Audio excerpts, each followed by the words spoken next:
Pois bem, prosseguindo no estudo de história de Israel, estamos agora na página 56, o número 2, a tomada de Granada. Bom, tomada de Granada é importante porque vai ser o momento-chave em que a Europa católica, pelo menos a região da Espanha e de Portugal, que era dominada pelos muçulmanos, eles vão conseguir a libertação definitiva. Eles vinham fazendo guerra e tomando cidade, recuperando cidades, né? Eram mais de 600 anos de domínio muçulmano. Eles estão recuperando as cidades. Lembre-se que eu falei para vocês que nesse período aqui os judeus tinham paz no mundo muçulmano. Os muçulmanos não tinham rivalidade por Jerusalém com os judeus, porque os judeus podiam habitar em Jerusalém normalmente. Em todo o mundo muçulmano, os judeus eram tratados como o povo do livro. Por quê? Porque Maomé, ele se fundamentou no livro dos judeus. Ele disse que ele era um descendente de Abraão. Inverteu as histórias, porque ele disse que, na verdade, Ismael é que teria sido levado no monte para ser sacrificado, e que Ismael é o primogênito, e ele tem direito a essa terra. Muitos desses guerrilheiros lá do Hamas, irmãos, talvez eles nem saibam, mas o ódio deles vem disso, tá bom? Eles querem dizer que o herdeiro da terra é Ismael e não Isaac. Por isso, o Maomé, ele dizia-se descendente de Ismael, que era o primogênito, que teria sido levado para ser sacrificado. Bom, então, vamos falar sobre essa tomada de Granada, né? Em 1492, o governo muçulmano teve fim na Península Ibérica, com a conquista da cidade de Granada. Península Ibérica é como é chamado na Europa a região onde está Portugal e Espanha, ok? Liderada por Isabel I de Castela e Fernando II de Aragão, ou seja, exatamente aqueles reis, né, que implantaram a Inquisição para se livrar das dívidas com os judeus e também para tomar posse dos bens dos judeus que não aceitassem o batismo católico. Eles então conseguem a vitória final contra os muçulmanos. Agora então é que a perseguição aos judeus vai aumentar. Tanto que, olha, 1492 é quando começam a partir os navios de Colombo.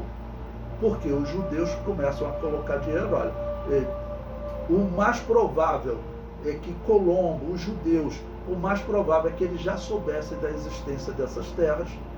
Isso é muito provável, tá ok? E, na verdade, eles estavam partindo com o propósito de ocupar essa região. Bom, no caso, tanto na região do norte, quanto aqui na região do Brasil. Portugal também já sabia. Ou seja, os judeus de Portugal começaram a falar, olha, então, existe mais terra para o sul, né? Os judeus da Espanha estão saindo, né, com Colombo, os judeus daqui vão sair com Pedro Álvares Cabral. Nós veremos, terão judeus de destaque na comitiva, vou chamar assim, de Pedro Álvares Cabral. Bom, eu coloquei aí para vocês também uma imagem, né, como um quadrinho, em que eles mostram os judeus assim, sendo acusados, né, de profanar a hóstia e sendo mortos, torturados, né? Dizia que eles pegavam as hóstias dos católicos para fazer um culto satânico. Bom, como eu disse, a história trata isso como invenção. Mas, como eu falei para vocês, que havia espiritismo entre os judeus, havia. Pelo menos aquele espiritismo que acredita, tá bom, em comunicação com espíritos. Esse espiritismo havia. Apareciam espíritos para conversar com rabinos. Mais de um declarou isso. Não? Será que eles chegaram a ponto de fazer esse tipo de sacrifício? Eu acredito que não. Eu prefiro seguir o que a história diz, que teria sido invenção dos católicos para aumentar a perseguição, para obrigar o batismo, tá bom? E assim eles conseguirem converter os judeus. E eu sempre falo para vocês, a religião da Igreja Católica, essa que está matando, é aquela mesma religião da Babilônia, que ela tem um ódio pelos judeus e um ódio pelos cristãos.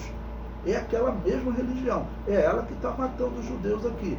E nesse período está acontecendo, vamos dizer, e os cristãos e os judeus vão ter que sair da Europa. Muitos cristãos vão fugir para a América do Norte, principalmente, né? Muitos anabatistas, eles vão formar colônia nos Estados Unidos por causa da perseguição dos católicos e dos protestantes, tá bom? Aqui o período que nós estamos estudando, nós estamos um pouco antes da Reforma Protestante. Mas quando surgir a Reforma Protestante, olha, a perseguição vai aumentar, inacreditável, né? Teoricamente seria para diminuir, alguém se convertendo, abandonando a Igreja Católica, mas na verdade Lutero, por exemplo, nunca se converteu, então a perseguição aos judeus vai aumentar. Lutero vai escrever um livro dos judeus e suas mentiras, que ele diz que tem que matar os judeus, tem que incendiar as sinagogas, ele defende isso, né? Então a perseguição toda vai aumentar.